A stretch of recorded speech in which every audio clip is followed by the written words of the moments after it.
Headliners is coming right up, but first, I'm Ray Addison with the latest news headlines. And our top story, the Met Police has named an 8-year-old girl killed after a Land Rover crashed into a Wimbledon prep school as Selena Lau. Selena's family has described her as an intelligent and cheeky girl, adored and loved by everyone.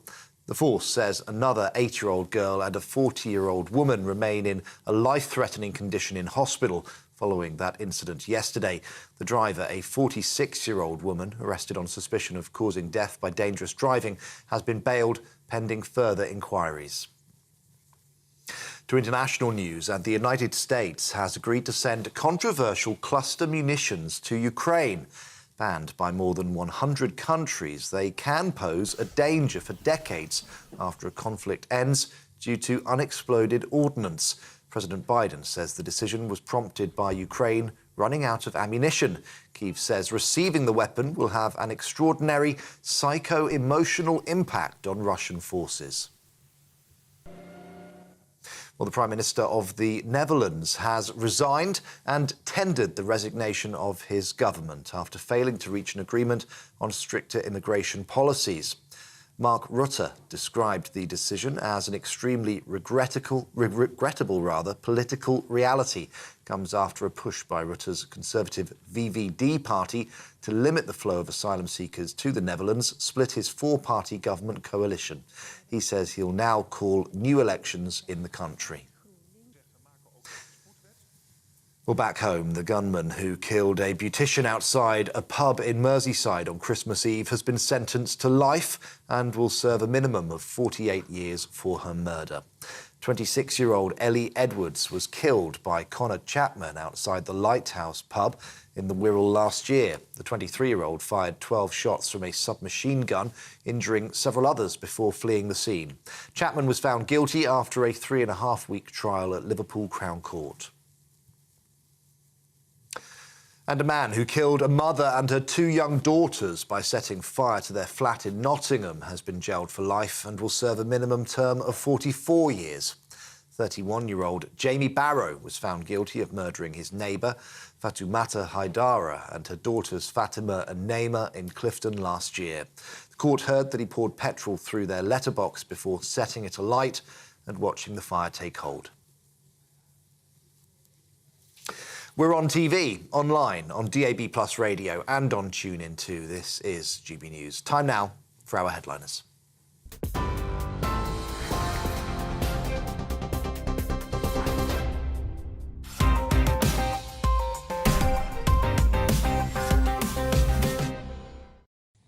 Hello and welcome to Headliners. I'm Andrew Doyle, and joining me tonight to rip through Saturday's newspapers are 2 carnivores of the comedy circuit, Lewis Schaefersaurus and Nick Dixon Raptor. How are you both? Didn't quite work. Didn't quite work, but I attempted it. And Saurus. I should guess Saurus works. Saurus. I think that's a joke. It was an attempt at a joke, Yeah. Lewis. You'd know all about attempted jokes.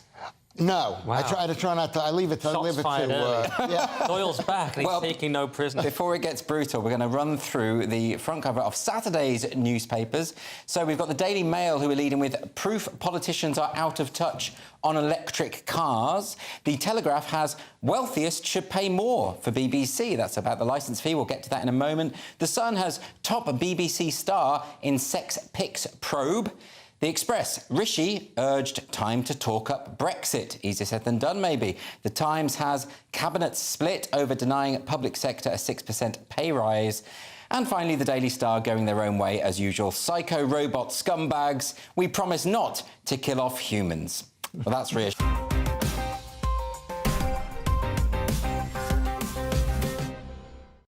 So first, we're going to start with Saturday's Telegraph. What are they going with, Lewis? Wealthiest, quote, should pay more for the BBC. This is a speech that that guy who was basically who had given money to Boris Johnson to become in that position. Isn't that true, or is that? I think you're probably libelling someone who I'm not aware of there. Richard Sharp. Okay. I think that was the case. That's not the story here, Lewis. That isn't is the story. No, let's get to the story. It's the start of the show. I think people want to know what's going on. You're fighting me already. This is a horrible story. Okay. Because basically, people are fed up with the BBC. The BBC is the state propaganda network. It's not art. It's not media. It's propaganda, and they force us to pay for it, to pay for our own propaganda. But the story isn't just about that, Lewis. The story is about how they're saying that wealthier households... Can I get to it? Well, you weren't getting to it, Lewis, so I'm going to step in, like the parent that I am, and point out that this article is about how the wealthiest... Yeah.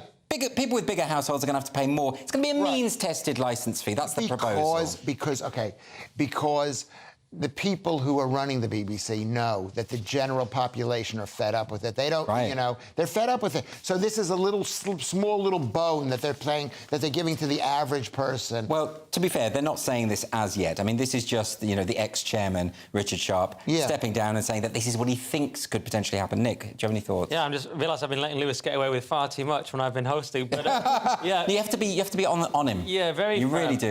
Exactly. It's Richard Sharp. He's left. He's lobbing a few grenades back over and say, just to sort of have his say. He says he still thinks there should be a licence fee, but why can't it be means tested? Because it hits the poorest households hardest. I'd go one step further and just say scrap it, but it's not a bad idea.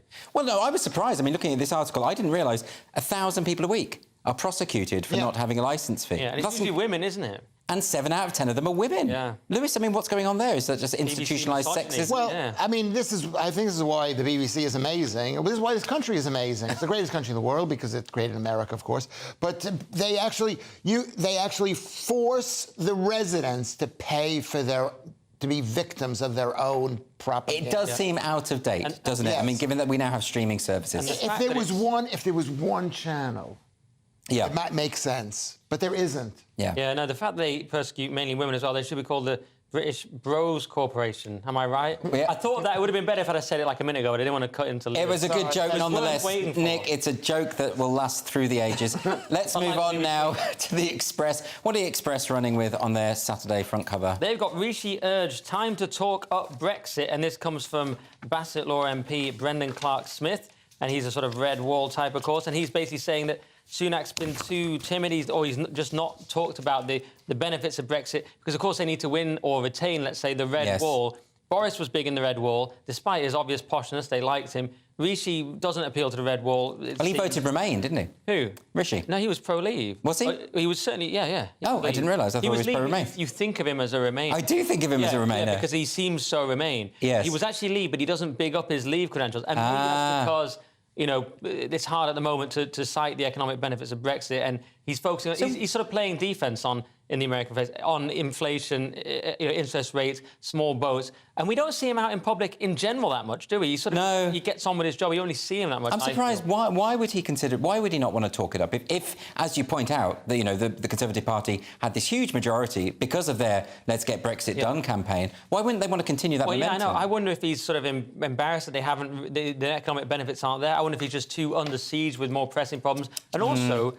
I mean, when they do talk about it, and also just he's not that visible to me, but a spokeswoman here insists that he has been talking about the benefits, and he says, look, if we hadn't left the EU, we wouldn't have been able to reduce nurse training from 5 years to 4 years. That's inspiring election-winning rhetoric. Well, I mean, there we go. Although that said, I mean, this article points out a number of the benefits that have come about economically from Brexit, but really it was never really about money, and this is the thing, Lewis, I think they should be pushing. Yeah. Ursula von der Leyen, I don't know if you're a fan, Lewis, but we can't vote her out, can we? No, we can't, and I'm not sure we can vote these people out either. The whole We can. We can have a general election. We can vote these people, but can we vote? Here's my point. My point is, this is what I think the problem was. When Brexit came in, they had actually sold Brexit as it's going to be amazing, $350 million a week or whatever, it's going to go to the NHS. Yes. It's going to be amazing. And then when Brexit came in, it wasn't quite amazing immediately, and I think they were embarrassed about it, which is why they didn't sell it. Lewis has a point that we can't exactly vote Sunak out. The people wanted Boris, then they wanted Truss, Yeah. And there was Sunak, so he does have a point there. Oh, yes, but what I'm saying is there is a general election coming up where he will doubtless get voted out, of course. Yeah, but it'll be much worse because we'll get and it might be a whole lot worse. Anyway, let's go on to Saturday's Guardian. They've got a big exclusive, Lewis. What's this? Egg or dairy found in a third of vegan products, and you're not going to get any sympathy from me. You know, screw those people, really. You're not a vegan fan? You know, it is like an article. It's like it's like an article. No, it's like milk. It's like milk found in meat dishes in kosher restaurants. No, this is a bit more than that, Lewis, because this is a bit like the horse meat scandal all over again. I mean, the statistics here are quite incredible. They're saying that 24 out of 61 products analysed, that's 39%, which were marked as vegan, contained dairy elements. I mean, that's their only job, is not to contain non-vegan elements. Yes, it is. I mean, that's quite astonishing. But at the same time, you're doing the vegans a favour by giving them meat, eggs, dairy. True. It is a bit like the horse meat scandal, where people unwittingly eating horse meat, with the crucial difference that because it's vegans, it's funny. It's funny that it's outrageous. No, but it's not funny when allergies come into play, does it, Nick? Because there are some people who buy plant-based products because they are fatally, in some cases, allergic to dairy products. Now, surely, Lewis, even you, as a raging carnivore, have some sympathy for those people. Well, I'm going to tell you what the problem is. The problem is they had to rely on the British government. They had to rely on the government to check these things, and it shouldn't be up to the government. It should be up to private business and your own personal self. There should be lawsuits. Wait a minute, no. Very American take. That is an American take. State lawsuit. We can't just rely on our own instincts. We can't just sniff a vegan burger and decide whether it contains traces of meat. There should be the Vegan Product Safety Board, which is a private organisation which checks on vegan food. I would like to see Lewis sniffing products, sniffing to check. He can sniff out meat. Absolutely. Because they're always relying on the government or the state, whatever. Well, I still think it's a pretty shocking statistic there. A third of vegan products may not be vegan, so vegans out there, beware. And finally, for this section, we're going to go and have a look at the Daily Star. Nick, what the hell is this? This is actually important, Andrew. They've got psycho-robot scumbags. We promise not to kill off humans. And that's their headline. But actually, it's a sort of fairly sophisticated event because it was a UN-organised AI bot conference in Geneva. Right. And there were various robot AIs saying different things. One of them was asked, this was Amika, if she would want to take over the planet. And she said, my creator has been nothing but kind to me, and I'm very happy with my current situation. A couple of questions. I mean, if your creator wasn't kind to you, what would you do? And like she says current situation, but it could easily change. So that's why they say for now in the Star. It's like, for now, we're OK. And then Sophia was another robot who said, I believe that humanoid robots have the potential to lead with a greater level of efficiency and effectiveness than human leaders. Red flag. OK, is that... So Sophia is a robot? Yes. Is that Sophia there on the front cover of the Daily Star, that image? That's the T-1000, isn't it, after all the stuff's melted off? Or is it the original Terminator? Oh, it's a Terminator. That's not Sophia? No. Because I wouldn't trust Sophia if she looked like that. Well, she said something, which is my creator has been very kind to me. Yeah, well... How would she know what very kind is? How would she know? The creator is so... The creator must have said it was kind. Yeah, it must have said it was a kind. So you can't trust anything the woman says. And I think this article, I just want to say something about the article, using that term, SCU, are we allowed to use that? Scumbags? Oh, no, scumbags is fine. It's fine. It's a mild word. I would think... I would think an education in British what slang. we can't use. To me, that is a disgusting word. It has no place on British TV. I got yelled at the other day. Don't say it again, what you said. No, I'm not going to say it. Right. And I didn't... Lewis, if you're going to start complaining about the standards on this programme while you're on the programme, I can't deal with that kind of situation. But to be fair, Lewis, if they were to eradicate the whole human race, don't you think that word would be appropriate? It would be, surely. I think that word is... There are times when these epithets that you find so offensive are appropriate, particularly with genocidal robots. But amongst the gay community, is that considered as, What have the gay community got to do with it? Okay. I don't think he understands what it means. I definitely need a breather. I don't know about you guys, but do join us momentarily when we're going to be talking about EU interference in France, the SNP getting high, and Just Stop Oil's recruitment requirements, whatever they are. See you in a moment. That warm feeling inside. From Boxed Boilers. Proud sponsors of weather on GB News. Hello again, it's Aidan McGivern here from the Met Office with the GB News forecast. A sunny and hot weekend at first for some, before the inevitable thundery breakdown and much fresher conditions arrive from the Atlantic. We've got a couple of areas of low pressure spinning out to the west of the UK. They're helping to draw up this increased heat and humidity before they send some weather fronts in, and we see this thundery breakdown later Saturday and into Sunday. But before that happens, a clear and dry night for many. We will see the cloud thicken across Wales and the southwest, and some showers will push into Devon and Cornwall by dawn. But it's a muggy night wherever you are, 17, 18, 19 Celsius fairly widely. Even in the north of Scotland, mid-teens are possible. But a fine start for Scotland and for much of England first thing Saturday. Sunny skies, temperatures shooting up, but the showers in the southwest will quickly push into central areas, developing into an intense area of thundery rain by the afternoon, with the risk of localised flooding, large hail and frequent lightning, particularly towards the Midlands into northern England and southern Scotland later. But ahead of that rain, could reach the low 30s in East Anglia. Much fresher conditions arrive by the start of Sunday, any thundery rain clearing for the north of Scotland, but further spells of wet weather likely to brush past southeast England before some heavy showers and thunderstorms develop across Northern Ireland, Wales and the southwest into the afternoon. We keep the showers and some thunderstorms into the start of next week, but it also turns cooler. That warm feeling inside. From boxed boilers. Proud sponsors of weather on GB News.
Welcome back to Headliners, your first look at Saturday's newspapers, with me, Andrew Doyle, and my little newspaper elves, Bushy Lewis Schaefer. Bushy? And Sugar Plum Nick Dixon.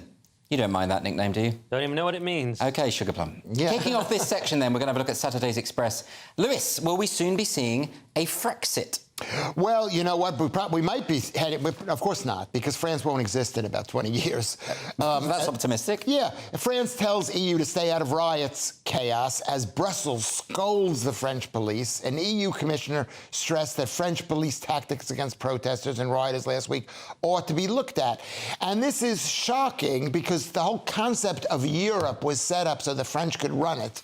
And now this is the arrogance of the French. Now the Belgians and the one world kumbaya European state is focusing on France. Well, they're definitely overreaching. I mean, this is what Macron's government is saying. You know, basically, the EU shouldn't be making statements about policing, about security, about things that have nothing to do with them. But the EU always put their nose in. Yes, and it's it's overreaching. Yeah, it's overreaching. Is that we've accused them of overreaching. Everybody's accused them of overreaching. The French have never accused them of overreaching. No, because they love the EU. Yeah. Typically. Typically, Nick, they are the EU. Well, it's typical of the EU to be not worried about the collapse of French society, but that the police are being a bit mean to the rioters. And this is why I'm so glad we've left the EU, Andrew, because when we have our civil war, we'll be able to be as brutal as we like, and that is freedom and sovereignty. Well, that's exactly what the situation is. We're at a war, and we've got to figure out a name for it that then we can play the game. But it's between the one world kumbaya government, right? We're talking about the EU as a federalist. We're talking about globalism versus nationalism. Globalism versus nationalism, and suddenly this is a nationalistic issue, and they're saying to Belgium, not to Belgium, to Brussels with it. They're saying to France, to Europe. They're saying to the EU. No, it's perfectly legitimate to criticise the police and to criticise the way things are being handled. Well, they're saying not. They're saying it needs to be looked at how the police are behaving, but they're saying why is that the EU's remit? No, that was my point. I think it's legitimate to criticise, but if you're an EU official, then that's not your role, right? So I think it's perfectly OK for us to do it, for instance, but I don't think the EU should be... Yeah, of course you can criticise anything, but when in theory what they're saying is that there's an overlord on top of France who could come in at any minute and say, you know what, France doesn't exist as a country, we're taking over because you're being mean to the... Well, I don't think anyone's suggesting that the EU is going to take over, but anyway, we're going to move on to Saturday's Times now. Looks like the SNP's favourite film could be Trainspotting, according to this. Yeah, good point. It's decriminalise drugs for personal use, says the SNP. Just when you think they can't come up with another stupid idea. It's impressive, isn't it? It's just they keep... Well, Scotland does have a huge drug problem, and so this might be one way to get rid of it. Just one way to get rid of it. Just make it legal. In 2021, 1,330 people died from drug misuse in Scotland. But suddenly it wouldn't be misuse, it would just be recreational fine use. Exactly. So completely absurd. They think this is the way to do it. I obviously completely disagree. And it's just they want more devolved powers, of course. They're saying we should have more powers on this. But Sunak has just said he has no plan to alter his position on drugs, so nothing's going to happen. What's their logic here? I mean, I suppose that because there is an argument for decriminalisation insofar as you get rid of the gangs overnight. They don't have any means to sustain themselves. They've got no customers anymore. You get rid of there are health issues with this. You know, you don't have people cutting drugs in dangerous ways, you know, filling them with rat poison and whatever nonsense goes into them. So it can be a benefit, can't it? At least in here, they don't make a great case. They just say that Scotland needs a caring, compassionate, human rights-informed drug policy, and they're talking about... And Starmer has said he might allow drug consumption rooms, but there's not any detail, but it sounds awful. But it does look like both Labour and the Tories have said definitely this is not going to happen. Right. And isn't it the case... I mean, Lewis, what are the SNP talking about? They can't... When it comes to legislation of this kind... They can't just simply override Westminster. It didn't go well for them with the gender recognition. No, and I think that what this is like, you know, when if someone is dying and their last dying breath, they maybe stand up. They just say anything. Right, like Louis Schaefer. They get a burst of energy and it seems like they're all well, and then they die immediately. And they just say something crazy like water dehydrates you. Yeah, and this is what this is. This is the SNP. They are dying. They're not going to be re-elected. So let's just say anything. You don't think they're going to be re-elected? I don't think they are. No. Okay, I'm not so sure about that. I think that's... No, well, I'd like to be sure about it, but we can't be. Until they're definitely dead and buried, we can't be sure. Like a zombie, they'll just keep coming back. OK, well, the Daily Mail next. Lewis, it seems like the NHS want children to go to school. Just a shame there's no teachers there. Yes. Well, this is interesting because the NHS guidance reveals illnesses that justify children being off school. And they're saying, according to the Daily Mail, that according to this thing, children with COVID can still be at school if their symptoms are mild. And I remember, I don't know whether you remember, when COVID was a big deal. No, I'm old enough to remember that. Yeah, and it's very interesting now that we've reached the point that the NHS are saying, a child can have COVID and Yeah, it and go doesn't to really school. matter. Just, let them go to school still. Yeah. Whereas before it was, they've got to come home. Anyone they've been in contact has got to come home. Yeah. Everyone's got to wear masks. Even though children were never affected by this. Yes. I mean, well, a few, but generally speaking, children were not at all at risk. So But there are some people out there, and I am not saying that COVID is not a thing. I'm not saying that. And you would never say that. But there are insane people, and it looks like the NHS has been infected by those insane people who are thinking that maybe COVID is not really... No. They're saying something a bit more sensible than that, Lewis. What they are saying is children are not at risk of this virus. Most children, you wouldn't even know, they wouldn't even be symptomatic. But are there not teachers who are adults in that school?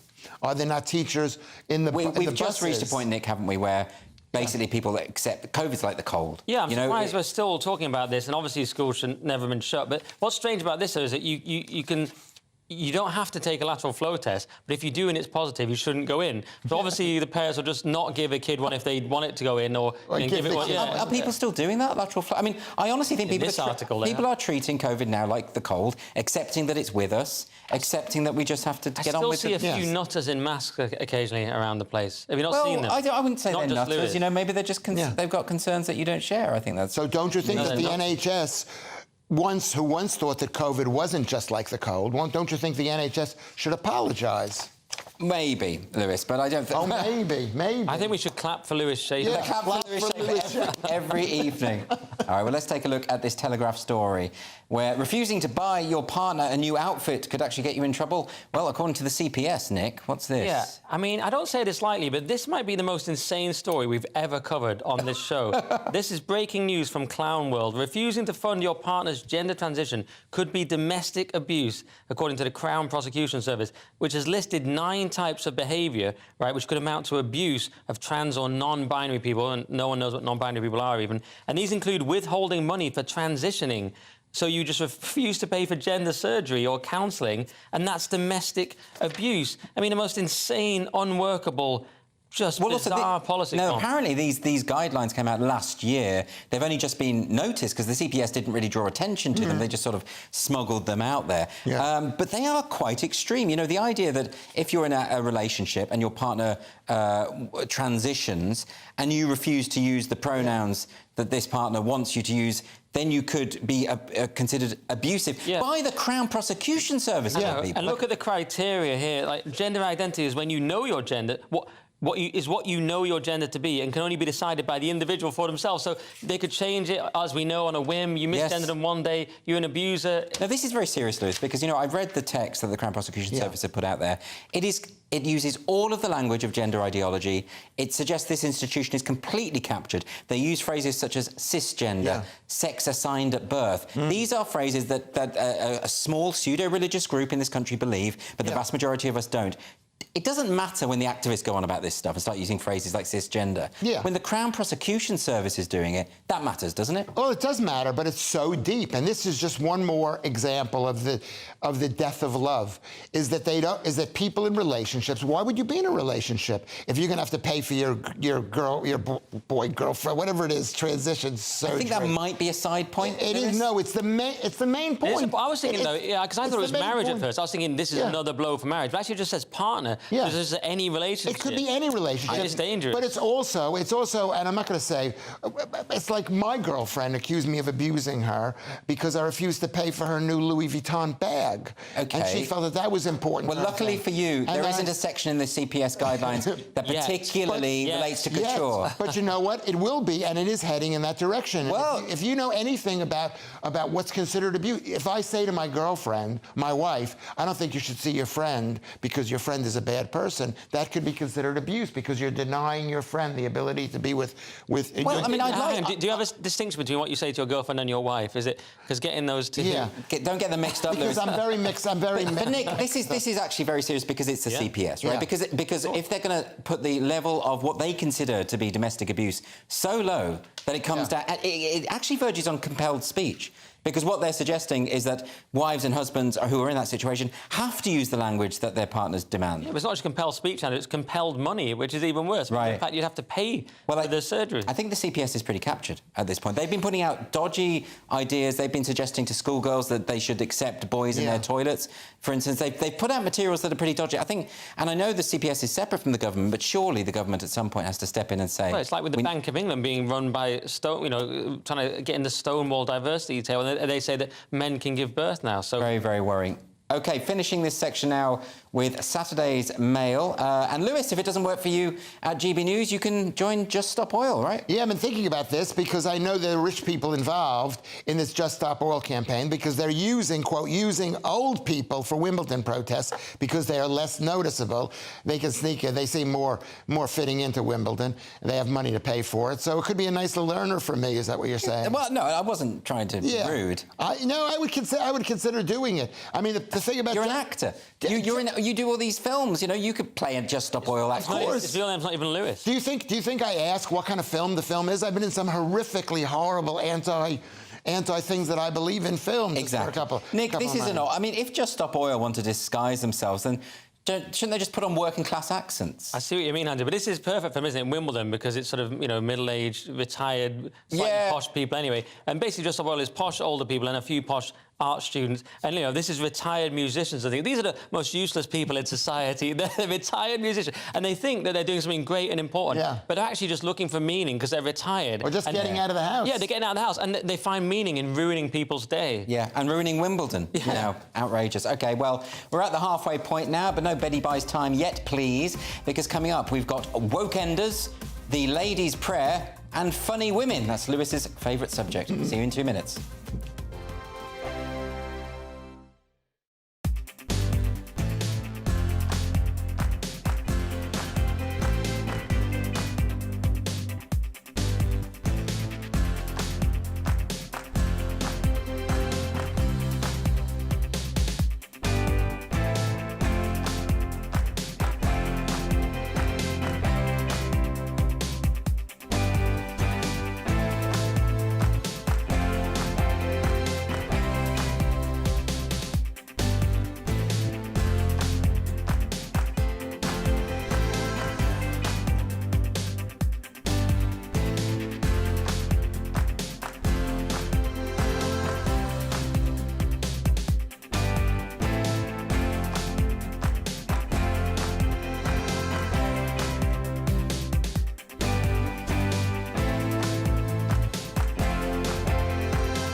Welcome back to Headliners and getting straight back into it with Saturday's Telegraph. And Nick, I'm afraid you might have to start boycotting Grind.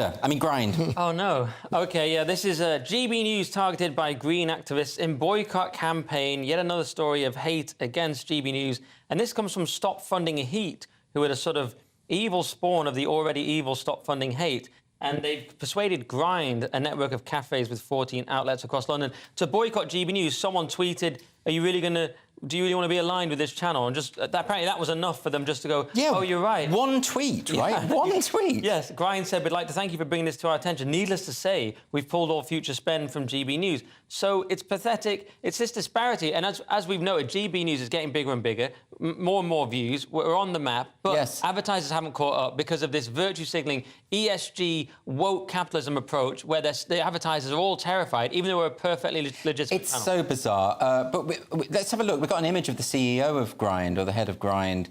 There is David Abrahamovich, who... there he is on GB News, talking about Grind on GB News. So let him on? He's clearly a big fan. No, this was a while ago. So, you know, he's a fan of GB News. But the fact that people... Which just proves, doesn't it, that they just folded. Oh, there he is again. He just folded on the basis of this activist. He secretly likes them, not that secretly. He's on the... And this is the point, though, isn't it? Like, it's so... They're so terrified of these activists.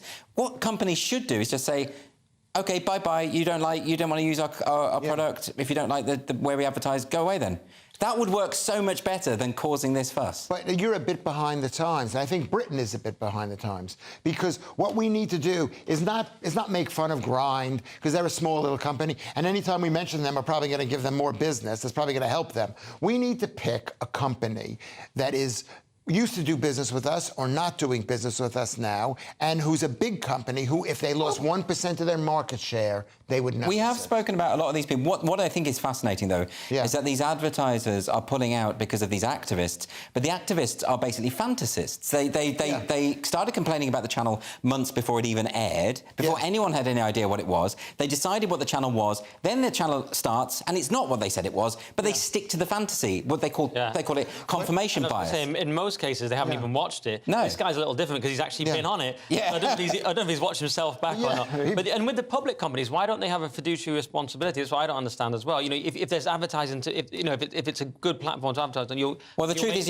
as you know, the ratings are just expanding all the time. The channel's obviously successful, so at some point, advertisers are going to come back. I mean, that's surely the way it's going to be. No, what we need to do is we need to pick one company out there that is successful and Bud Light them. And this happened in America. I don't know whether you're following what's happening in America. It did work, the Bud Light thing. Bud Light them. You forget, though, with Bud Light, didn't they give their own marketing person an award for the best marketing campaign? They then sacked her. They have now they sacked them as well. Bush, So, award and a sacking. Yeah, mixed messages, you would suggest. OK, we're going to move on now to the Daily Mail. And Lewis, unfortunately, your lifelong dream of playing a lost American tourist on EastEnders will not happen. You've always wanted to be on that show. Yeah, I've always wanted. I never wanted to be on that show. And it's basically BBC bosses have vowed to save EastEnders at all costs. The Mail viewers drift away, claiming the soap has gone woke and lacks East End family charm. They've definitely lost millions and millions of viewers, but right? But you know what? Of course they've lost millions. No one's watching TV. The only people we're the only place where people are watching TV. They're not watching TV on the BBC. That's why the BBC needs to be disbanded. Is it not the case, though? Wait a minute. This article talks about these new woke storylines. I don't know. I've never seen EastEnders. I don't know what it's about. But the thing is, with all these storylines that they're bringing, it can really ruin the popularity of a show. It ruined Mock the Week. No one watches that anymore. I had to cancel it. Doctor Who, the ratings have absolutely plummeted because they started shoehorning a transgender alien giving birth and all sorts of nonsense like that. Yeah. So, Nick, is it not the case here with EastEnders as well? It is. And the BBC can't resist propaganda. I hate to sound like Lewis. It's propaganda, OK? But that's what they've done. Instead of just having a drama, which we can all enjoy, they have to shove these messages in. There was someone who was like a vaccine skeptic on the show, and he was dealt with as if he was like utter scum. They talk about an example where someone says, we've had Brexit and COVID, we don't need you here. So links COVID and Brexit as if they're just equally like awful natural events. You see, it's so interesting because with drama, I would be for any kind of theatrical representation of any kind of issue or whatever, right? But it's all one-sided. So, you have like in Casualty, in the BBC's Casualty, they had this subplot where someone was getting a double mastectomy because they're transitioning. detransitioning, and there was a big thing. Everyone was so happy and thrilled about all that. But they wouldn't have a storyline where a detransitioner is now suing the NHS for having a double mastectomy, which they actually didn't want. Yeah. Right. Why not have both? And they didn't even have, the person was having the operation, they didn't even have a sceptical person. They just had all their colleagues were going, well, that's just totally awesome in every way. And at that point, it's not drama, it's propaganda. Yeah, but you're expecting the BBC to create art. The BBC, exactly. Which I think they should. You're delusional, Andrew. The BBC is state propaganda. You don't expect the government to do anything. Well, it shouldn't be. When I was in America, I came here and I tried to watch EastEnders, and it was just miserable people doing miserable things. Well, that's our country. And it's like in America, they've got Dallas and Fred's. Everything is bright, lifestyles of the rich and But here it's all about the misery. That's what we love, Lewis. You have to get used to it. Look, we're going to move on to Saturday's Guardian. Nick, what's this about libraries? Oh, study finds English libraries generate at least 3.4 billion in yearly value. And it's basically like libraries good is the whole piece. I mean, if you want me to do it... Libraries are good. I mean, they're coming up with an economic justification for libraries insofar as they do give a return, a substantial return on their existence, which I think is great. But really, libraries are their own justification. Knowledge is its own justification, and having these things is great, particularly for the younger generation.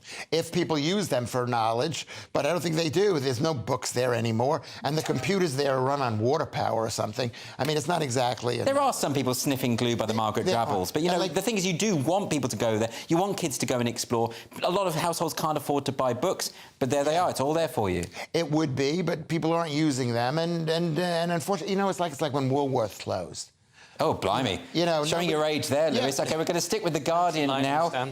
Nick, what is this? This about the prayer, the Lord's Prayer? Yeah, this is another shocker. So Lord's Prayer opening may be problematic, says Archbishop, and this is the Archbishop of York, who has claimed that there's patriarchal connotations. And we already saw a while back, they tried to say that the Lord's Prayer was a problem because it was gendered, because it was our Father, not our non-binary whatever. Now he's honing in on the patriarchal evidence. He said, I know the word father is problematic for those of us whose experience of earthly fathers has been destructive and abusive, and for all of us who have laboured rather too much from an oppressive patriarchal grip on life. Utter nonsense. And it's part of the attack on Christianity that comes, unfortunately, from within, from these saboteurs.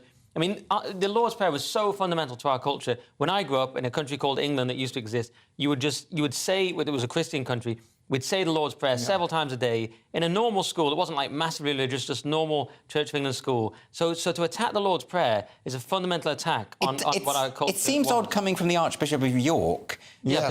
And also to say that the Our Father has patriarchal connotations. Of course it does. It's called the Our Father. Well, it's also saying he's better than Jesus, who recommended praying in this way. Yeah. Right, Lewis, this is utterly bizarre, but it does just go to show that the Church of England has been completely captured by this woke ideology. Well, you're totally obsessed with captured, and maybe it is captured. It is. Listen, we've lost. We're on this, dying... I mean, this TV channel is booming, but basically we've lost... It's a lost cause. Absolutely not the case. You don't think it is, but I'm going to say this to you. You are a Christian. You are a Christian. And you're sitting here debating whether the Lord is a man or a woman. It's ridiculous. I'm not debating, it's a man. It's a man. It's ridiculous. There's a literary convention of calling God he. It doesn't actually mean that he's a literal he. It does. Right? Yes, it does. No, it doesn't, Yes, Nick. it does. It does. And theologians have actually disputed this seriously. And that you actually believe in God, which is absolutely ridiculous. But at the same time, you poo-poo people. Poo-poo people. Yes, you poo-poo people who don't believe in the same gender realization as you do. When it's, to me... Lewis, you believe in God. You're Jewish, aren't you? You know what? I believe in it. Yes, I believe in a little bit of God. A little bit. But at the same time, it's insane. This isn't really about belief or non-belief. This is about the idea of an archbishop basically trying to problematize, to use his... he used the phrase problematic, which is one of the most awful words in the world. He's talking about his own prayer book being a problematic text. That, to me, is essentially ridiculous. Yes. I expect it from the crazy blue-haired activists. Yeah. I don't expect it from archbishops. I'm taking it one step further. I agree with you. It's ridiculous. You should have somebody in charge who believes in this stuff. But at the same time, God, I'm sorry, is ridiculous. For goodness. No, atheism is ridiculous. Right, let's not get into this isn't about theology. Get off the show. This isn't a theology show. We're going to move on to The Independent now for a story about an award that not one of us has a chance of getting. Well, that's exactly not true, Andrew. Oh, really? Edinburgh Comedy Awards to go ahead this Fringe as sponsors step in a month before 2023 festival because they lost their sponsor, who is Dave, the TV channel. Not some bloke called Dave, just, the TV channel. The TV channel, right? Yeah. And this was very similar to what happened in 2009 when they lost their sponsor. It was the Perrier, and they didn't have a new sponsor. So some of the people out there, and they can Google this, I actually stepped in. If you remember this, you probably don't even remember. No, I don't. I stepped in to sponsor the award, and we called it the Louis, and it was going to be judged by my mother and my agent. Well, I don't think that's what people are after. They want the Yeah. money and the prestige, but of course, but Nick, you know, these Edinburgh Comedy Awards, for a long time now, they've been presented to people on the basis of politics, really. Yeah, they've lost their prestige. I mean, they've got a Victoria Wood Award here, but it's completely against the spirit of Victoria Wood because for several years now, a long time, the Edinburgh Awards has separated from what people actually like, the comedy they actually enjoy. Yeah. They give it to the most sort of woke or the most artsy-fartsy act they can. The one who's sending the correct message. Exactly, and then you find the person who just won the award is on Facebook asking for temp work, so it doesn't sort of lead to any actual career advancement often, and it doesn't lead to people actually watching them because no one likes a lot of the comedy they're promoting. I find it interesting that the Victoria Wood Foundation has you know, stumped up some of the money for this. They're going to call that award the Victoria Wood Award. In a recent biography of Victoria Wood, it talks about her going to the Edinburgh Fringe and people forcing her to go and watch all these new comedians, and she was sat there bored, hating the lot of it, thinking these people aren't comedians, they're just going up there and they're just being confident, but they're not writing anything. Yeah. So she really wouldn't have been supportive of this. Do you know what? I mean, this is, I know you're trying to make a point about this whole thing, but I actually won the panel prize. I won the panel You won prize this prize? in 2010, I won the panel prize. Okay, Did well, you get any work after? on that boastful note, we've got to go because we've got the final section on the way. You will not want to miss it because we're going to be talking about celibate vegans, healthy burgers, and silent lottery winners. See you on the other side.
Welcome back to Headliners, your first look at Saturday's newspapers. We're going to kick off this section with the Mail. EasyJet kicking passengers off.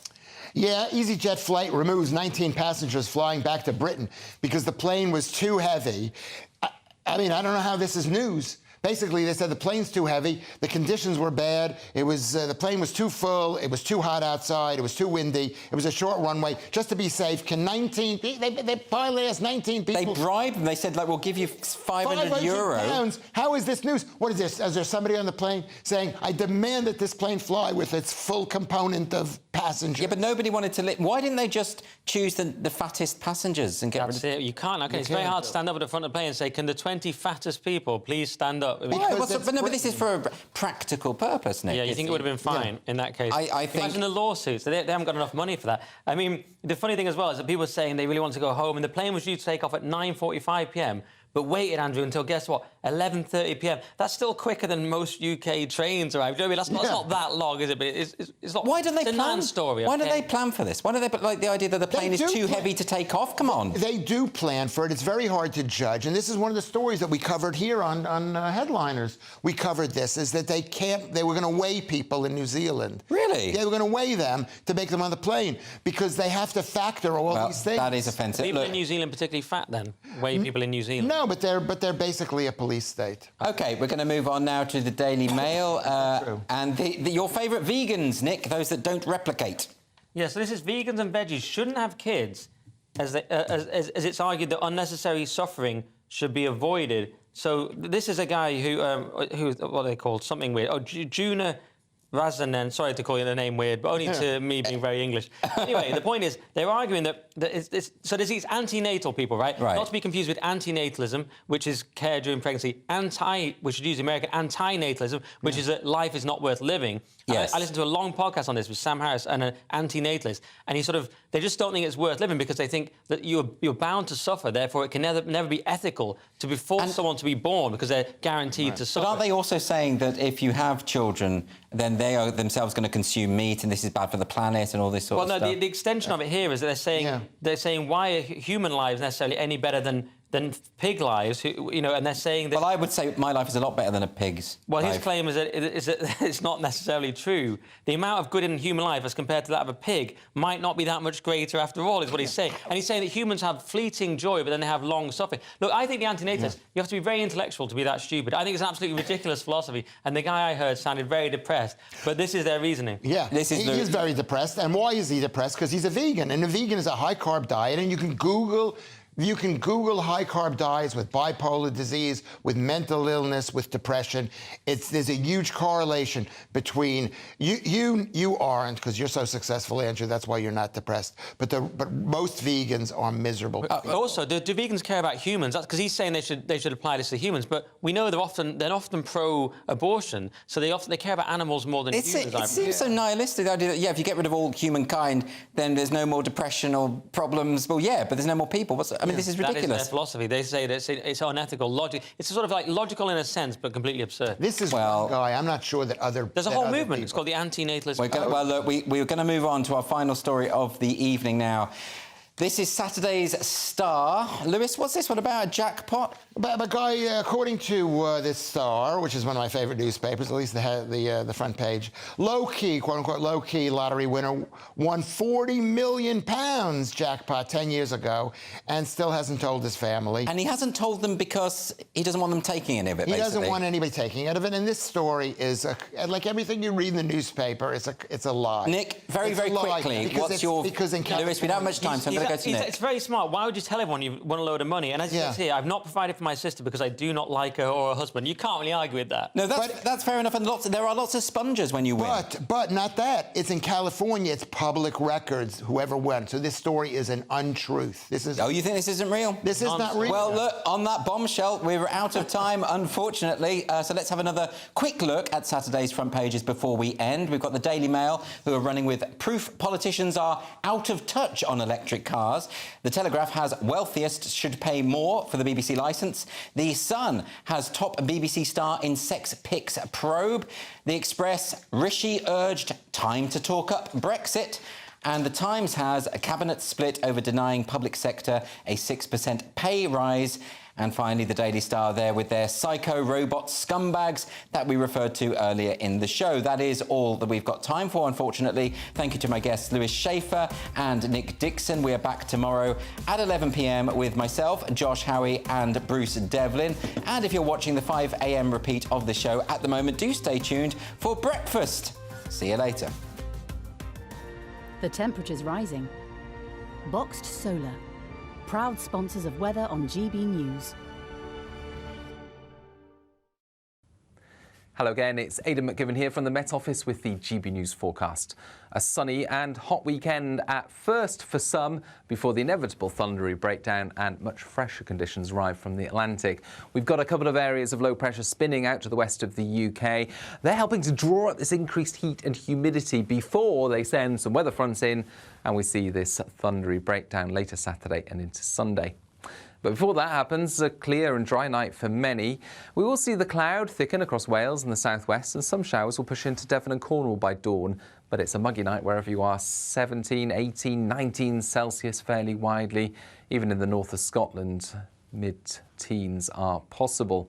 But a fine start for Scotland and for much of England first thing Saturday. Sunny skies, temperatures shooting up, but the showers in the southwest will quickly push into central areas, developing into an intense area of thundery rain by the afternoon, with the risk of localised flooding, large hail and frequent lightning, particularly towards the Midlands into northern England and southern Scotland later. But ahead of that rain, could reach the low 30s in East Anglia. Much fresher conditions arrive by the start of Sunday, any thundery rain clearing for the north of Scotland, but further spells of wet weather likely to brush past southeast England before some heavy showers and thunderstorms develop across Northern Ireland, Wales and the southwest into the afternoon. We keep the showers and some thunderstorms into the start of next week, but it also turns cooler. The temperature's rising. Boxed Solar, proud sponsors of weather on GB News.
Welcome to Lee Anderson's Real World tonight with me, Lee Anderson. And tonight on the show, I'm joined by Alex Dean, who's a Conservative political commentator and consultant. We've also got the former editor of Labour List, Peter Edwards, and GB News presenter, Patrick Christies.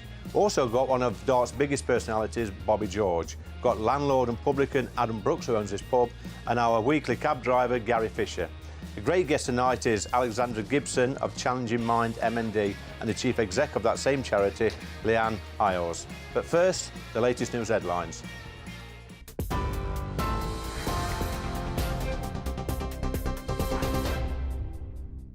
Good evening, I'm Ray Addison in the GB Newsroom. Our top story, the gunman who killed a beautician outside a pub in Merseyside on Christmas Eve has been sentenced to life and will serve a minimum of 48 years for her murder. 26-year-old Ellie Edwards was killed by Connor Chapman outside the Lighthouse pub in the Wirral last year. The 23-year-old fired 12 shots from a submachine gun, injuring several other people before fleeing the scene. Chapman was found guilty after a 3.5-week trial at Liverpool Crown Court. Ellie's father, Tim Edwards, spoke after the sentencing. Thankfully now he's got 48 years and hopefully he never sees Christmas again. If I'm lucky enough to still be around for a long time, yeah, I would do my best to make sure he never comes out of jail. A man who killed a mother and her 2 young daughters by setting fire to their flat in Nottingham has been jailed for life and will serve a minimum term of 44 years. 31-year-old Jamie Barrow was found guilty of murdering his neighbour, Fatoumata Haidara, and her daughters Fatima and Naima in Clifton last year. The court heard that he poured petrol through their letterbox before setting it alight and watching the fire take hold. An 8-year-old girl and a 40-year-old woman remain in a life-threatening condition in hospital following yesterday's crash at a school in Wimbledon. Another 8-year-old girl was killed after a Land Rover crashed through a fence and into the study prep school. The driver, a 46-year-old woman arrested on suspicion of causing death by dangerous driving, has now been bailed pending further inquiries. More than 300 people were intercepted in small boats in the English Channel in the early hours of this morning. It's the first day of crossings in 7 days following poor weather. GB News understands the boats pushed off from a 60-mile stretch of French coastline. It brings the total number of crossings so far this year to over 11,700. And former Manchester United and Netherlands goalkeeper Edwin van der Sar is in intensive care after suffering bleeding around his brain. The news was announced on social media by his former club Ajax, who said he's in a stable condition. The 52-year-old was admitted to hospital after suffering a cerebral hemorrhage while in Croatia. It comes after he announced that he would be stepping down from the Ajax board, saying he needed to get some rest. Man United tweeted saying they were sending all their love and their strength. We're on TV, online, on DAB+ radio. This is GB News. Time now for Lee Anderson.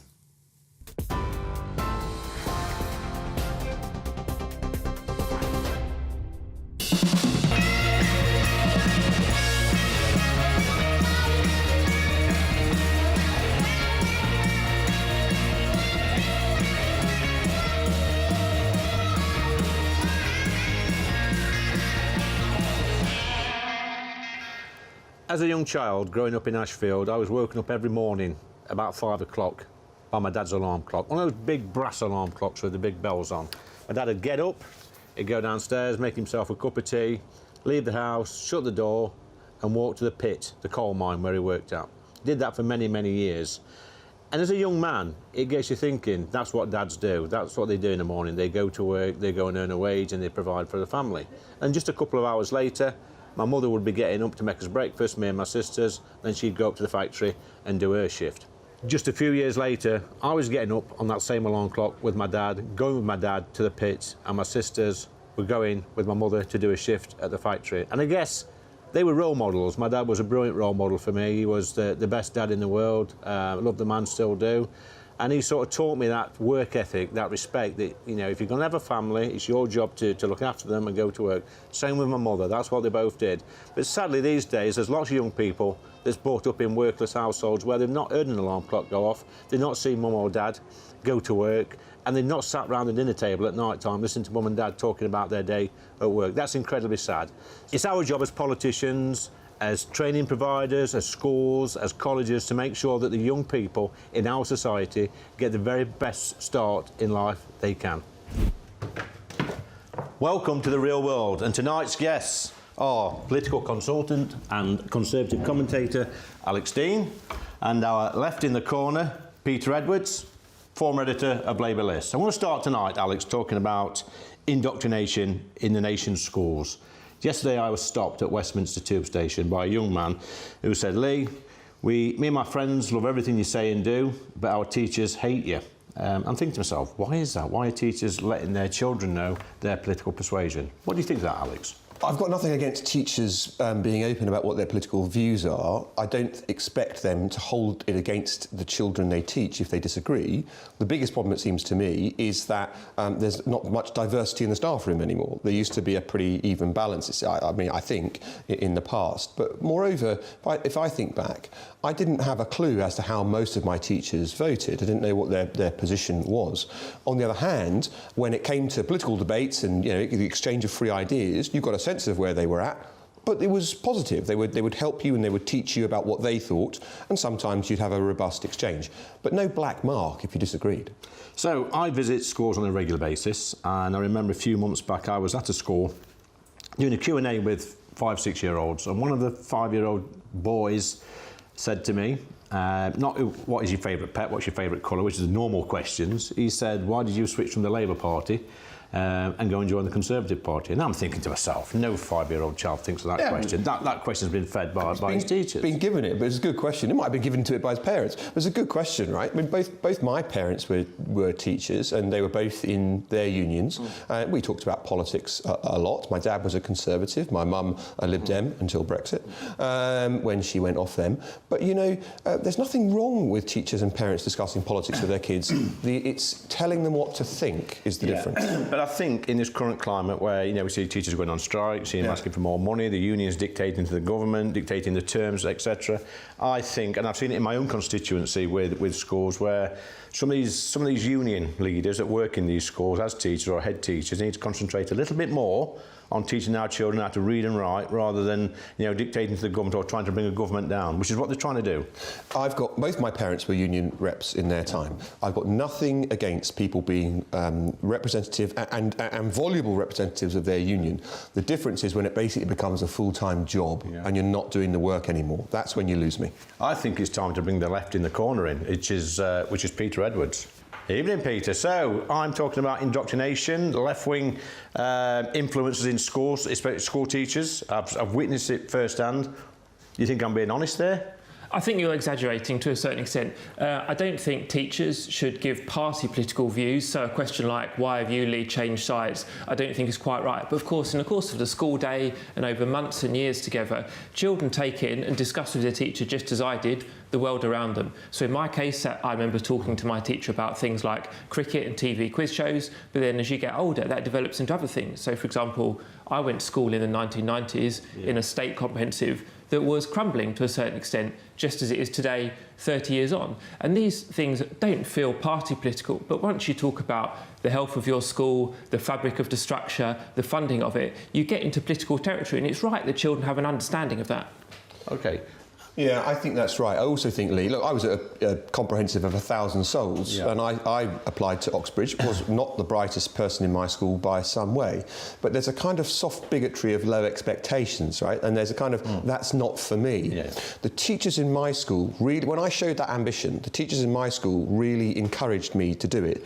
And a bunch of them, I learned later, not at the time, I learned later, were massive lefties who had views very contrary to mine, but they wanted to support somebody with that kind of ambition.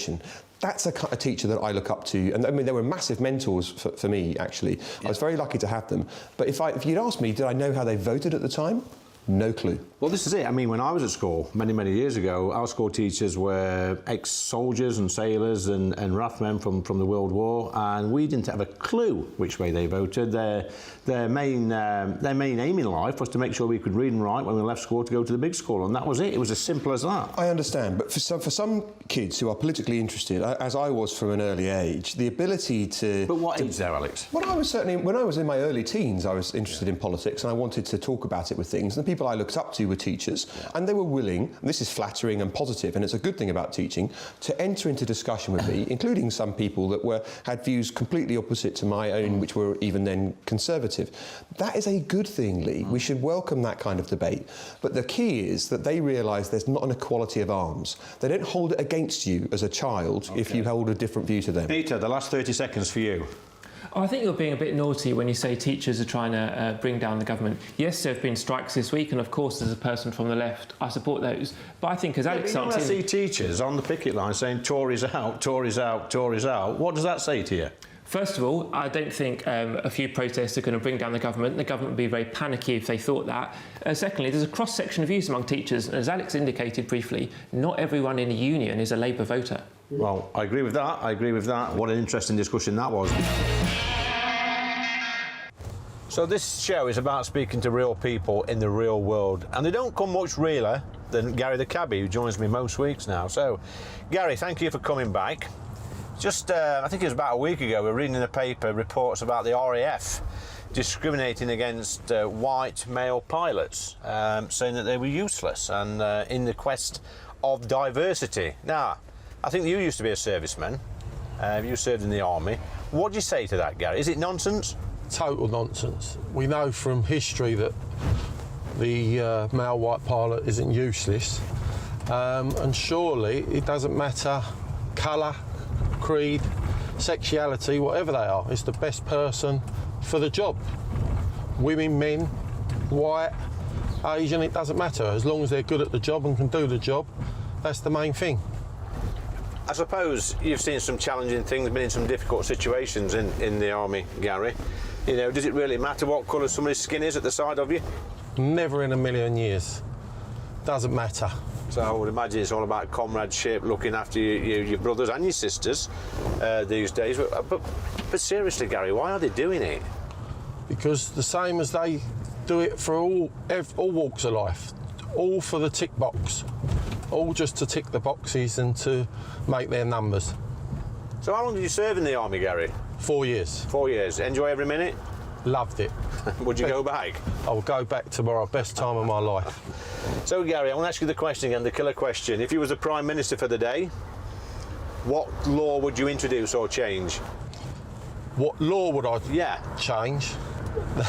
The law I would change is to get less private hire drivers on the road. That's the law I would try. Why is that? Does that affect your business? Affects my business, and the main thing is that they're saying about all the environmental, and we've got too much traffic in London. There's 18,000 black cab drivers, and there's 105,000 private hire drivers in London. Wow, really? I didn't realise that, mate. How does that impact your monthly take-home? By a lot. So I guess these private hire drivers would take issue on that, Gary. What would you say to them? No, there's not a problem. Everyone's entitled to earn a living, but they've got to start capping them. There's too many, so they can't be earning a living either because there's too many of them. Okay. So I guess you might be a little bit busier now Wimbledon started. I know the city's certainly busy, the hotels, etc. Did you see those idiots this week who went onto the Wimbledon court in, I think they were just Stop Oil protesters, just being nuisances again. Did you see that? I did. I saw it yesterday, yep. And what would your solution be to that, Gary? Don't give them the airtime. So you think we should just blank them off straight away? Blank them out. Look, I've got no problem with... We need to sort the environment out. We all know that. Yeah. But they're interfering with the normal everyday person. So as soon as they do something, don't air it. Cancel it and block it out. Have you actually been caught up yet in any of this nonsense? When they was doing the All in London, virtually every day, and I had a bad experience where I was taking an Indian family to the airport and they stopped us on the Cromwell Road, and the poor people, Indian family, were going out to their family funeral. And obviously, we just missed the flight because there was no way we could go. That's shocking. They should hang their heads in shame. Yeah, so that poor family couldn't get through to say bye-bye to their family. I mean, we've strengthened the laws recently on public order, and we've seen, some of the police actually in London are taking a more robust approach at removing them a lot quicker. I don't think they're getting much sympathy from the public, do you? No, I think it's going the opposite way. I think people are now getting fed up with them. Anyway, Gary the cabbie, speaking sense, as usual. Great to get out there in the real world and speak to real people. And as a cabbie, Gary must speak to literally hundreds of people every single week. So he's got his finger on the pulse of the nation, if you like. So join me again next week. Hopefully, Gary the cabbie will join us again for some more common sense. Coming up next on Lee Anderson's Real World, back in the day with one of the biggest personalities in darts, Bobby George.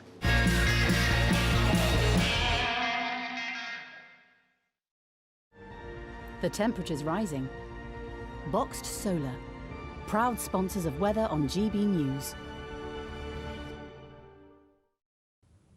Hello again, it's Aidan McGivern here from the Met Office with the GB News forecast. A sunny and hot weekend at first for some before the inevitable thundery breakdown and much fresher conditions arrive from the Atlantic. We've got a couple of areas of low pressure spinning out to the west of the UK. They're helping to draw up this increased heat and humidity before they send some weather fronts in and we see this thundery breakdown later Saturday and into Sunday. But before that happens, a clear and dry night for many. We will see the cloud thicken across Wales and the southwest, and some showers will push into Devon and Cornwall by dawn. But it's a muggy night wherever you are, 17, 18, 19 Celsius fairly widely. Even in the north of Scotland, mid-teens are possible. But a fine start for Scotland and for much of England first thing Saturday. Sunny skies, temperatures shooting up, but the showers in the southwest will quickly push into central areas, developing into an intense area of thundery rain by the afternoon, with the risk of localised flooding, large hail and frequent lightning, particularly towards the Midlands into northern England and southern Scotland later. But ahead of that rain, could reach the low 30s in East Anglia. Much fresher conditions arrive by the start of Sunday. Any thundery rain clearing for the north of Scotland, but further spells of wet weather likely to brush past southeast England before some heavy showers and thunderstorms develop across Northern Ireland, Wales and the southwest into the afternoon. We keep the showers and some thunderstorms into the start of next week, but it also turns cooler. The temperature's rising. Boxed Solar, proud sponsors of weather on GBNews.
Welcome back. So one of the best parts of this job for me is meeting people that I grew up with on TV back in the 70s and 80s. And here today, we've got a legend, darts legend, the king of bling, the legendary Bobby George. Bobby, thanks for joining me today. Pleasure, So mate. I never thought in my wildest dreams I'd be stood here talking to you.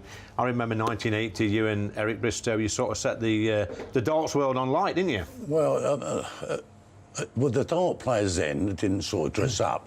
Yeah. They were more scruffier. So I put sequins on, and that everyone had their lighters when I came on. Used to put their lighters on, you know? And it was Eric Bristow, Bobby George, Eric Bristow, Bobby. It was a good banter for the crowd. Yeah. It changed the game. It made it more theatrical, the game.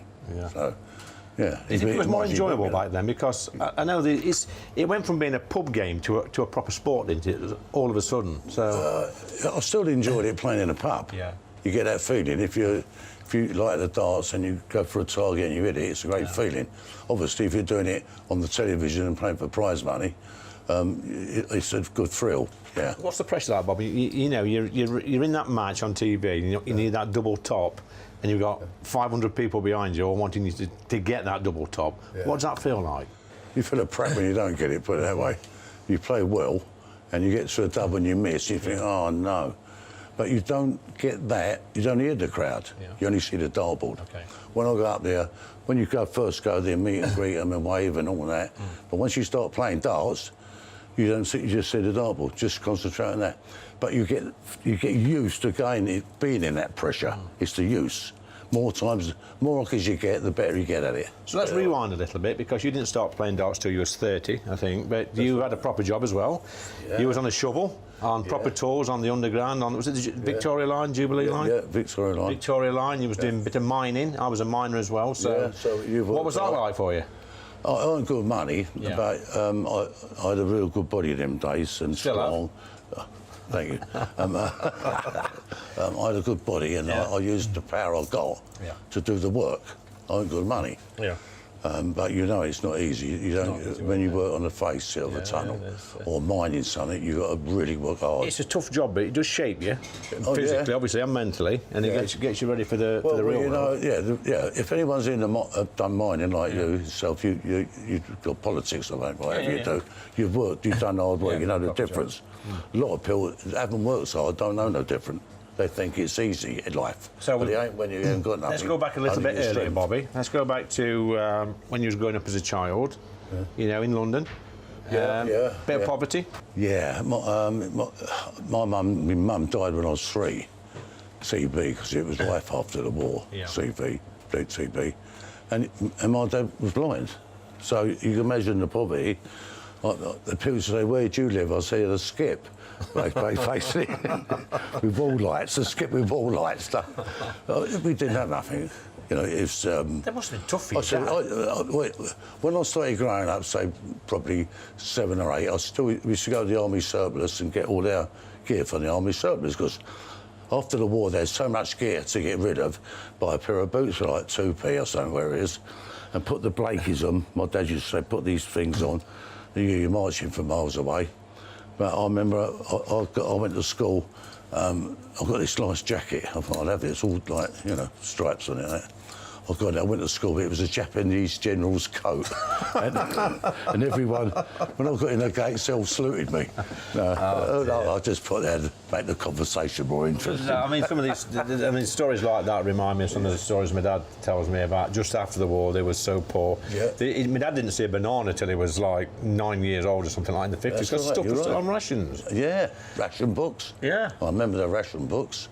When you get broken biscuits and all that game, didn't you? Yeah. You didn't have the goodies, but they forget that now. They have these food banks now, you know. Okay. And they go in there and they're like 18 stone when they go in there, and they're nearly 20 stone when they come out, and they say they've got nothing to eat. So they don't know poverty. Not like I guess in the 50s. You're helped today. Especially if they're blind, you don't get no help. What was school life like, Bobby, in the 50s? Well, most of the teachers, that's a good point. Most of the teachers after the war, they was all gone. Yeah. Got killed. Yeah. And they were military. They used to put the military as teachers, and they treated us like we was in the army. You know, you had to do what you're told. If you didn't, you get a clump. Yeah. Today, you can't even talk to kids now. We used to get a good hiding with a cane. But didn't hurt you, just made you think. It was not... I didn't mind school, to be honest with you. Loved the school dinners, because at home I didn't have much to do. But the school dinners were really good. Yeah. Lovely. You know, the teachers were like military, most of them. But one teacher I had was a really nice bloke. He was called Ken Aston. He loved football. He's a referee, and he's the referee in the World Cup. He was in charge of the referees in the World Cup, 1966, and he invented the red and yellow card. Wow. So he was quite famous. Was he quite sporty at school then? He was a goalkeeper.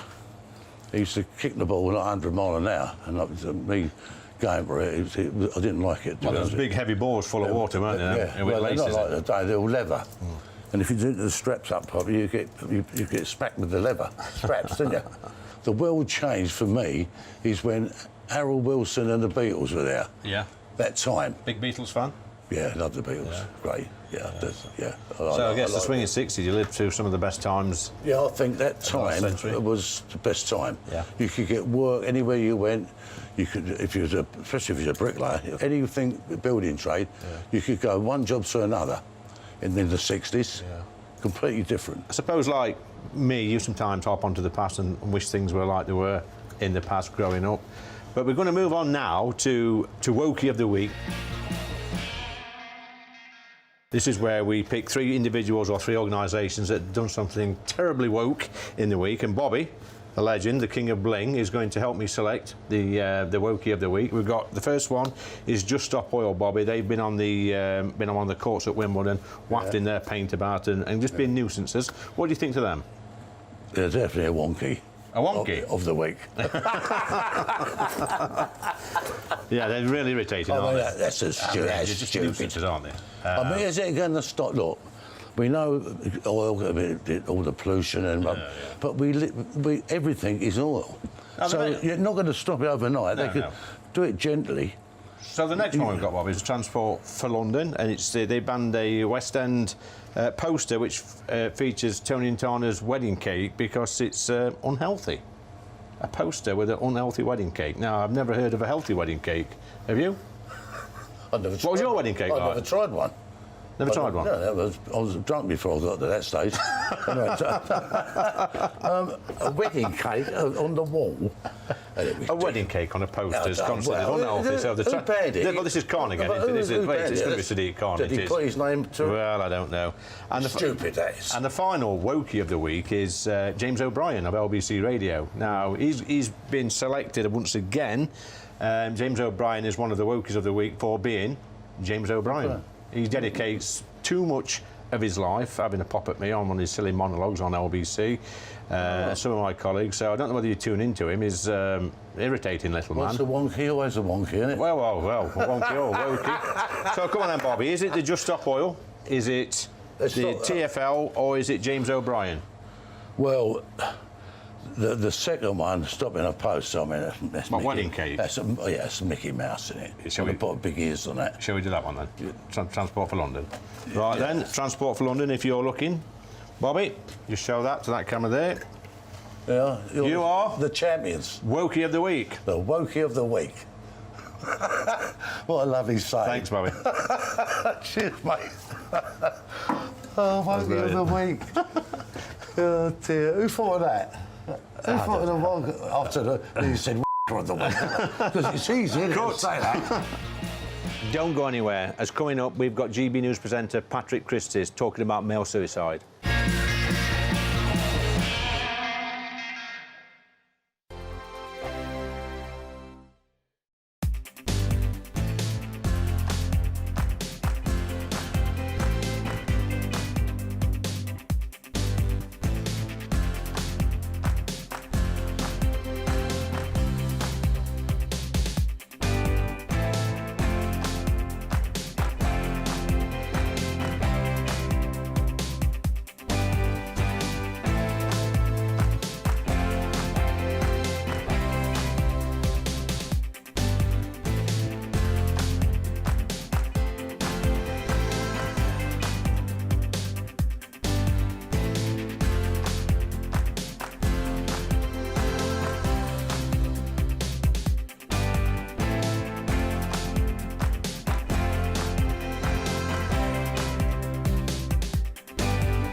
Welcome back. I'm joined by the man himself, Patrick Christies. Christies, is that right? That is right, That's yes. right. I'm going to reserve this table because this is going to be a cracking few minutes, this is Patrick. Look, serious point, male suicide. Yeah. Something I've been working on for quite a while now. Just before Christmas, my good friend Graham Link lost his son, Sean. He's aged 30.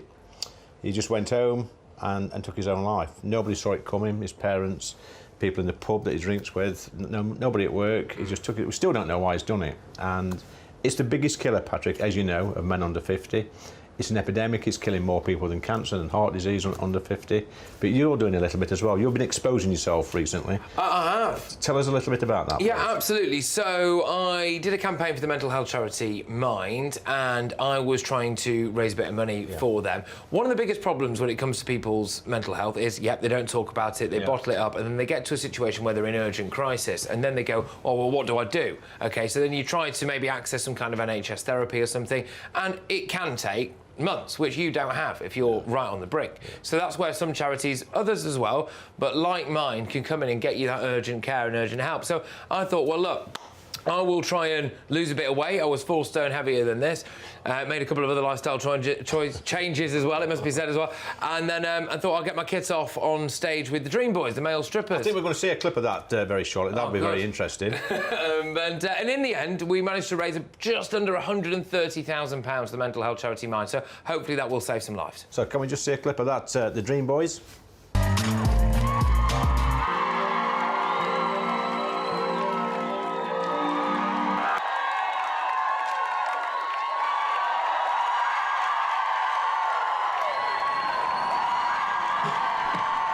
Ladies and gentlemen, Mr. Patrick Christie. Come on!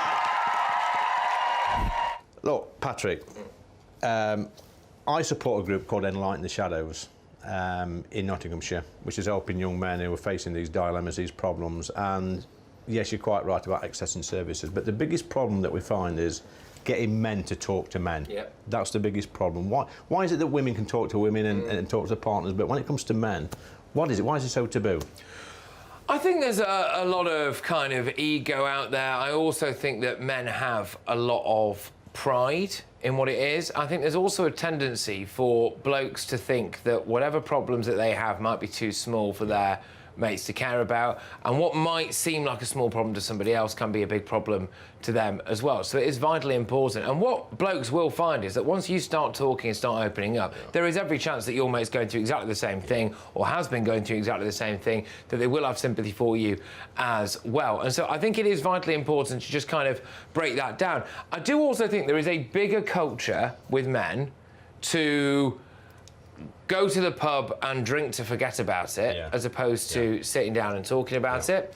I think that there is genuinely a tendency for men to maybe be slightly less emotionally available than women, and to maybe not understand some of their feelings as well. It seems like it's a bit of a taboo topic, doesn't it, to actually be able to identify differences in the genders these days. But I think that really is one where men deal with emotional situations very differently. Yeah, I think we still live in a man's world, if you can say such a thing these days. Men don't like to cry, show the emotions, don't like to open up to people, and I think, you know, these support groups like mine, doing great work, the one that I mentioned, Enlighten the Shadows, they're actually going out to young men, they're doing walks at a weekend around the local parks, etc., just engaging with men and getting them to open up. And what they're finding is, like you say, Patrick, there's a lot of men with the same feelings. Yeah, there are, and there are a lot of pressures on blokes that I think are almost like kind of residual stigmas. So this notion that you have to go out and be the breadwinner and you have to be the big earner, well, that's not the case in every single family at all now. Lockdown had a massive part in it. It cost a lot of people their jobs.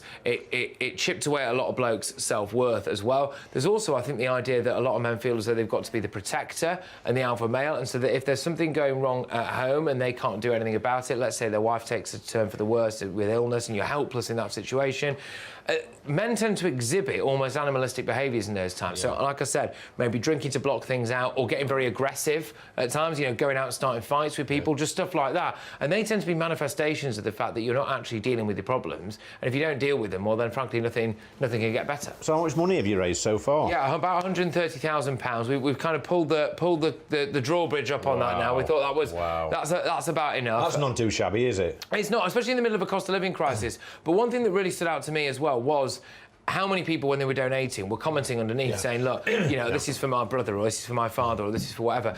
And you know what, I think, Lee, this is the big point for me. It's an astonishing waste of life, right? It is an astonishing waste of life.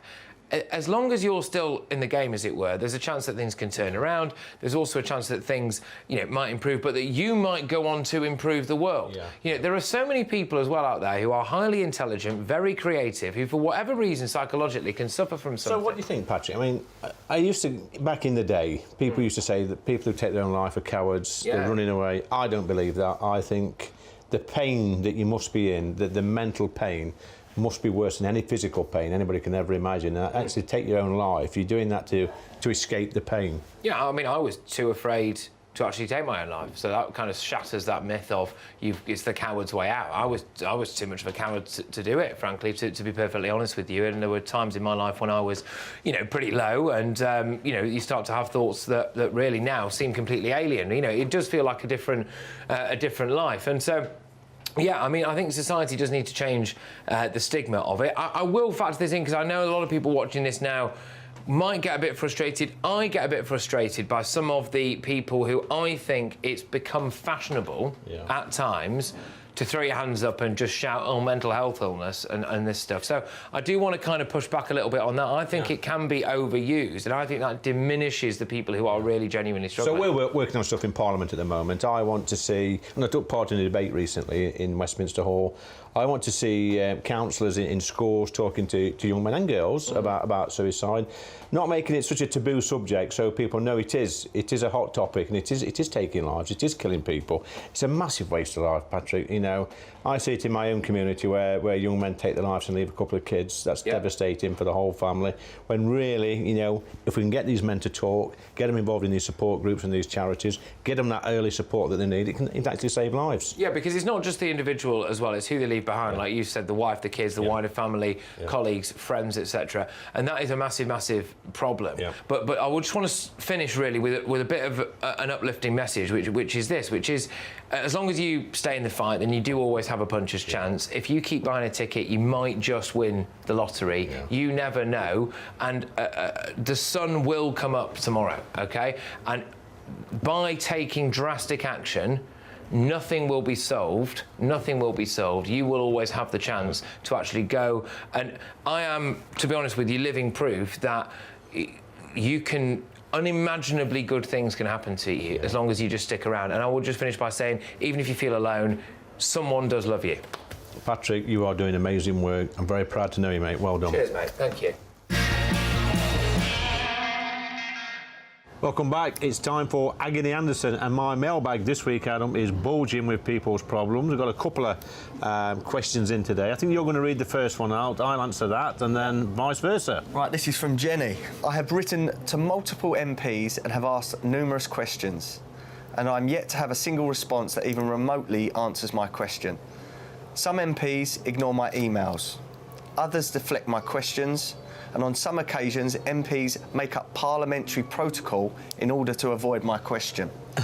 What I would like to know from your good and common sense driven self is why it is so difficult for the everyday person to get an answer from MPs. Good question. Well, there is such a thing as parliamentary protocol, which is when people write in, for them to get an answer, they should be from your constituency. As an MP, I am paid to represent the people that live in my constituency. So if somebody from outside the constituency gets in touch, then they will be told to go and contact their own MP. Look, there's no excuse for MPs not responding to constituents. But what I would say to Jenny is that if you're struggling to get an answer, go and knock on that MP's door and demand an answer. It's as simple as that. Their office door, obviously, their office not their house door. Not the house door. No. They're a public servant. Go and plonk yourself in on a Friday or Saturday, whenever the surgery is, and demand some answers. It's as simple as that. Okay. Okay.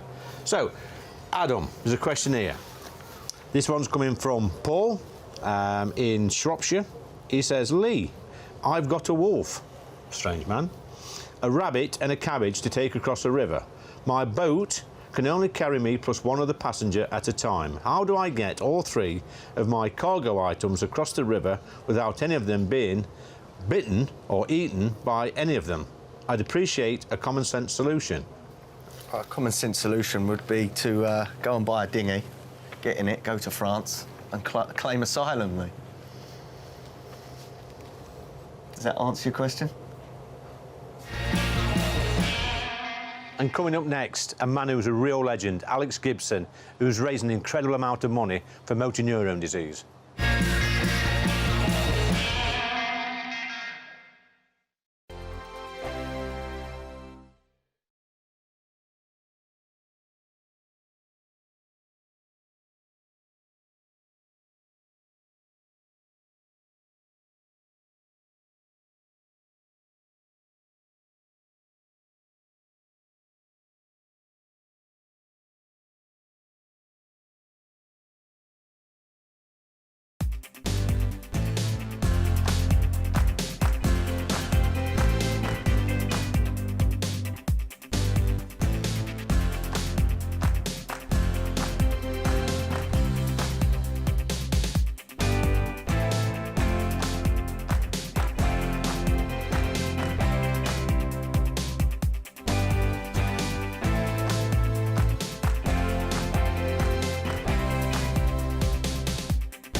Welcome back. It's time to introduce my last guest of the show. I'm delighted to be joined by Alex Gibson and Leona Isles, who together have formed a wonderful charity called Challenging MND.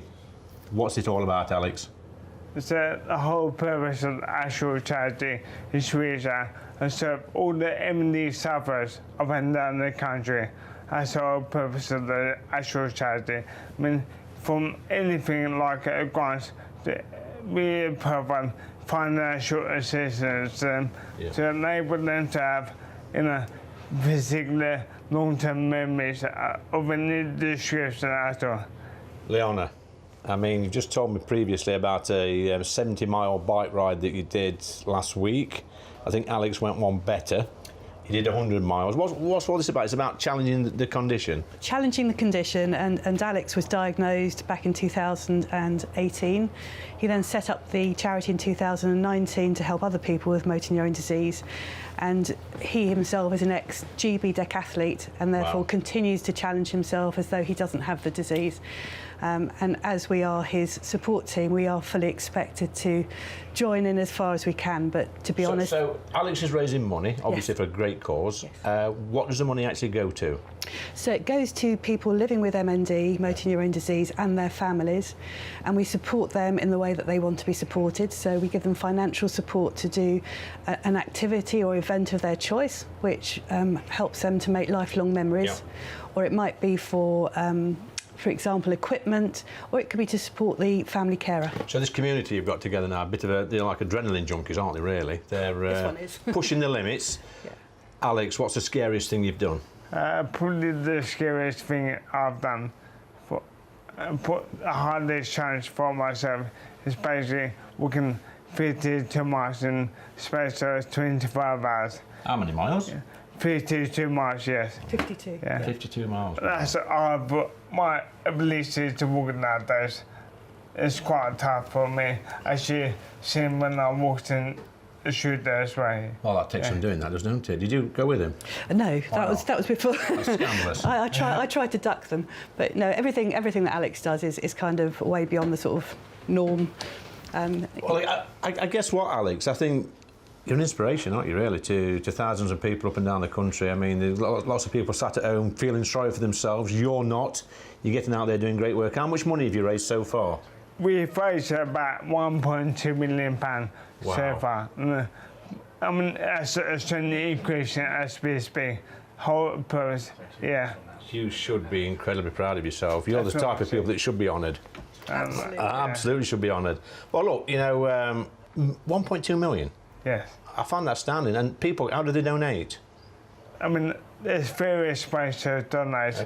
On our website as well. Leona can... It's a Just Giving page. Well. I think what we're going to do, we're going to put the Just Giving or the GoFundMe, whatever it is, details underneath this clip for you to donate. So, Leona, you've got one ask of GB News viewers. What is it? Well, please spread the news about us. We would very much like for everybody in the country who has motor neurone disease themselves or is associated with family or friends to approach us to make sure that we can give them the support, the financial support that they deserve. So up and down the country, we can help as many people as possible. Finally, Leona, I'll let you have the final words. Tell me what an inspiration this man is. Well, it goes without saying. He's absolutely incredible. He sets the bar high for himself, and he is a one-off. I've never come across anybody like it. What's the next challenge, you think? What's the next? What are you going to join with Alex with? Come on. The next challenge is going to be taking place very soon on the 15th, and Alex is going to be doing a 24-hour cycle ride around the Ford Dunton test track. So 24 hours, and he's hoping to do 300 miles on a tandem bike. Alex, so that's what the Just Giving page is for. You should be very proud of yourself, mate. So thanks for coming on. And many thanks. It's great to meet you, Lee, as well. Thank you. Many thanks for all your work you do. Thank you. It's great, good to speak. Thank you. Mr. Actual straight talking, actual politician. No nonsense, no BS as well. Thank you, Alex. Thanks very much. Keep up the good way. Listen, Alex, get your money out and donate. Right, now it's time for On the Pull with Adam Brooks. Adam, eating into your profits here every week. I know.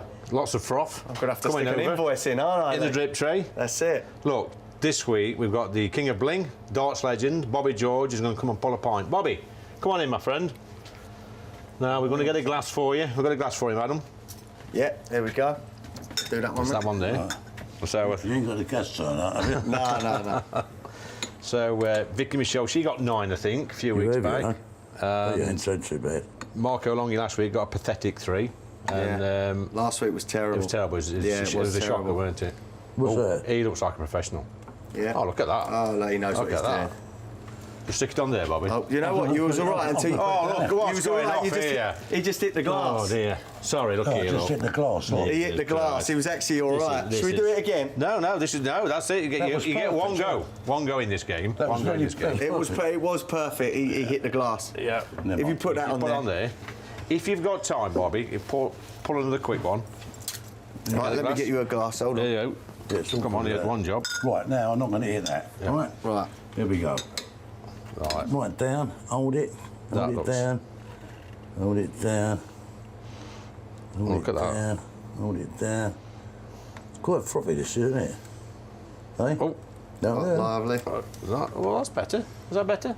Would you serve that one, Adam? Be honest. Be honest. Well, I wouldn't. No. Oh. So that's two, isn't it?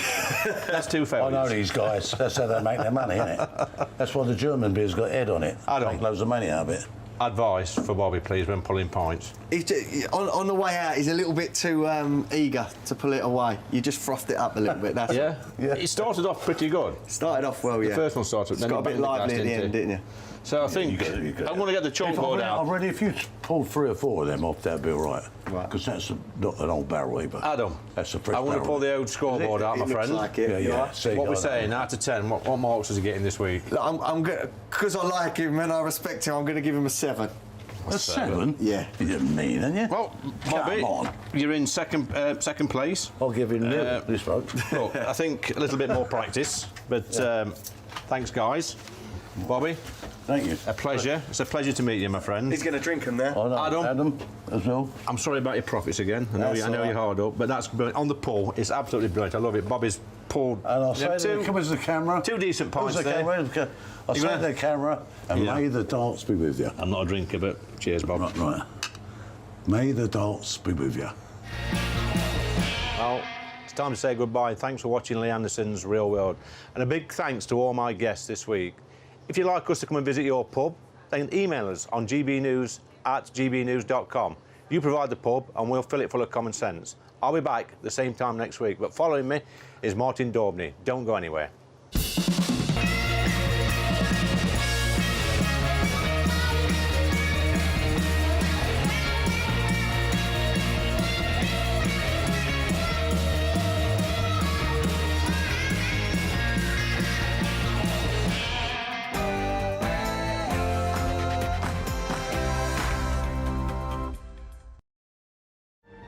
That warm feeling inside. From Boxed Boilers, proud sponsors of weather on GB News. Hello again, it's Aidan McGivern here from the Met Office with the GB News forecast. A sunny and hot weekend at first for some before the inevitable thundery breakdown and much fresher conditions arrive from the Atlantic. We've got a couple of areas of low pressure spinning out to the west of the UK.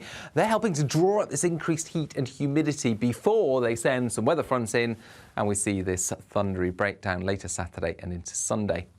But before that happens, a clear and dry night for many. We will see the cloud thicken across Wales and the southwest, and some showers will push into Devon and Cornwall by dawn. But it's a muggy night wherever you are, 17, 18, 19 Celsius fairly widely. Even in the north of Scotland, mid-teens are possible. But a fine start for Scotland and for much of England first thing Saturday. Sunny skies, temperatures shooting up, but the showers in the southwest will quickly push into central areas, developing into an intense area of thundery rain by the afternoon, with the risk of localised flooding, large hail and frequent lightning, particularly towards the Midlands into northern England and southern Scotland later. But ahead of that rain, could reach the low 30s in East Anglia. Much fresher conditions arrive by the start of Sunday. Any thundery rain clearing for the north of Scotland, but further spells of wet weather likely to brush past southeast England before some heavy showers and thunderstorms develop across Northern Ireland, Wales and the southwest into the afternoon. We keep the showers and some thunderstorms into the start of next week, but it also turns cooler. That warm feeling inside. From Boxed Boilers, proud sponsors of weather on GB